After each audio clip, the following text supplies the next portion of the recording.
வணக்கம், நான் Lakshmi. Welcome to post market report.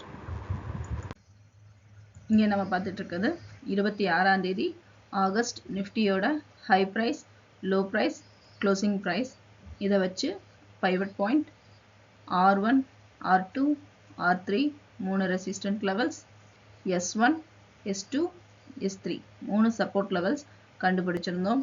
இந்த லெவல்ஸ் நமக்கு ட்ரேடிங்கில் எந்த அளவுக்கு ஹெல்ப் ஆயிருக்குன்னு பார்க்கலாம்.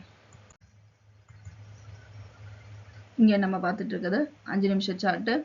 நிஃப்டி 25,024, அதாவது பைவட் பாயிண்ட்டுக்கு மேலே நமக்கு ஓப்பன் ஆனது, ரெசிஸ்டன்ட் லெவலுக்கு கீழே ஓப்பன் ஆனது. ஓப்பன் ஆகி ரெசிஸ்டன்ட் லெவல் 1 பிரேக் அவுட் பண்ணலை.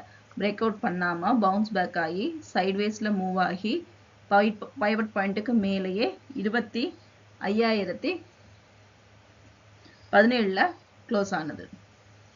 இங்கே நம்ம பார்த்துட்டு இருக்க நம்மளுக்கு ரெசிஸ்டன்ட் ஜோனுக்கும் பைவட் பாயிண்ட்டுக்கும் நடுவில் 26ஆம் தேதியும் 27ஆம் தேதியும் மூவ் ஆயிருக்கிறத நம்மளால பார்க்க முடியுது.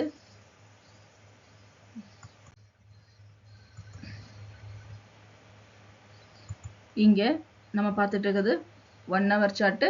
இங்கே பார்த்தீங்கன்னா நிஃப்டி சைட்வேஸில் மூவ் ஆகுதை நம்ம நல்லா பார்க்க முடியுது. நிஃப்டி பாசிட்டிவ்ல ஓப்பன் ஆகிருக்கு, ஓப்பன் ஆகி சைட்வேஸில் மூவ் ஆகுது, பாசிட்டிவ்ல ஓப்பன் ஆகிட்டு சைட்வேஸில் மூவ் ஆகுது, பாசிட்டிவ் ஓப்பன் ஆகி சைட்வேஸ், பாசிட்டிவ்ல ஓப்பன் ஆகி சைட்வேஸ்லேயே நிஃப்டி பார்த்தீங்கன்னா ஆல் டைம் ஹையான 25,078 வரைக்கும் மூவ் ஆயிருக்கு. ஆனால் ரெசிஸ்டன்ட் லெவல் 1 பிரேக் அவுட் பண்ணலை.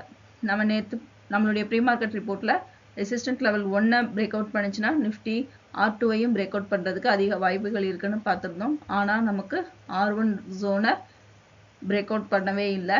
நிஃப்டி சைட்வேஸ்லேயே மூவ் ஆகி 25,017லேயே க்ளோஸ் ஆயிடுச்சு.